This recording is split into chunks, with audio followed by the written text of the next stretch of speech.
Today we're going to replace the electronic throttle body on this GM 3.5 liter, which is actually installed in a 2006 Chevy Impala for this application. So you can see this is a brand new, never installed, not remanned unit. Now it's going to come with 2 bolts already installed here, and it's going to come with a new O-ring seal which mounts it up against the upper intake plenum. There's 2 studs on the bottom which the coolant tubes are bolted to. So I'm going to have to remove the nuts there, and then we'll remove those studs after we set it out of the way. So, assuming we've gone through the proper diagnosis and come to the definite conclusion that we need to replace the electronic throttle body, first thing I'm going to do is remove the air inlet here. So I'll just remove the 2 clamps. And again, I could just slide it off the one, but I'm going to get it completely out of the way. In some cases, you might even choose to remove the air box just to get a little better access and maybe some more room to the throttle body itself. But in this case, I can kind of squeeze it, get it up out of the way. Gives me much better access. And so I'm going to use a pick to release the lock in the electrical connector. I'll disconnect the electrical connector. I'll take my 10mm socket here with a ratchet and remove the 2 bolts on the top. I'm going to remove the 2 nuts on the bottom here and slide these coolant tubes out of the way, remove those studs out of the way, and we'll get the old throttle body off the vehicle. All right, so I've got those top 2 bolts loose. The studs actually stayed there, but the nuts came off. So I could gently set aside the coolant tubes and then remove the other 2 nuts there. So this thing should be ready to slide off now. And there we go. And you'll notice there's quite a bit of coking in here, and this thing's very sticky in binding up, hence the problem we were getting. There were actually some motor fault codes stored in the PCM in this one.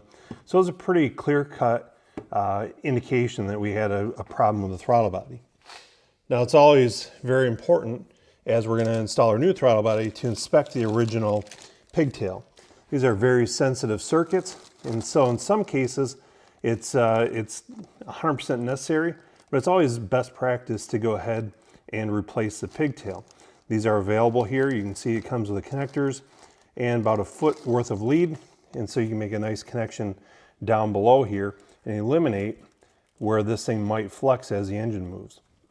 I've seen way too many of these things cause circuit codes or throttle position error codes due to the flexing of this harness here. Now we didn't have that issue in this particular car. So I'm simply going to take a rag, and I'm going to ensure that we've got a clean mounting surface here. Don't have to scrape it in this case. And so then I will take my new throttle body with the new O-ring on it. We'll line it with the studs here, and we'll get it slid into place. There, once it's slid into place, I can tighten my bolts. I'll install the nuts, reinstall the coolant tubes, and we'll pick it up from there. All right, so I've got this thing bolted up. I've got the nuts in place, reinstalled the coolant tubes here, and I've decided to go ahead and just replace this harness as well. You know, it is truly best practice here. So I've replaced it, done one by one with the wires here, and you know, we'll connect it in here, lock it in place, reinstall the air boot here, and it's important to make sure that I get this properly sealed. We're going to have these clamps tightened down properly. We don't want any leaks between the throttle body and the mass airflow here, or that could cause some sort of erroneous readings and fuel trim changes. So now that we've got the physical bolting and unbolting part of this done, we're not done yet. We need to go into the PCM, clear out the previously set trouble codes, and really clear all retained memory here. Hopefully now you understand what it takes to replace the electronic throttle body on a GM 3.5 liter engine.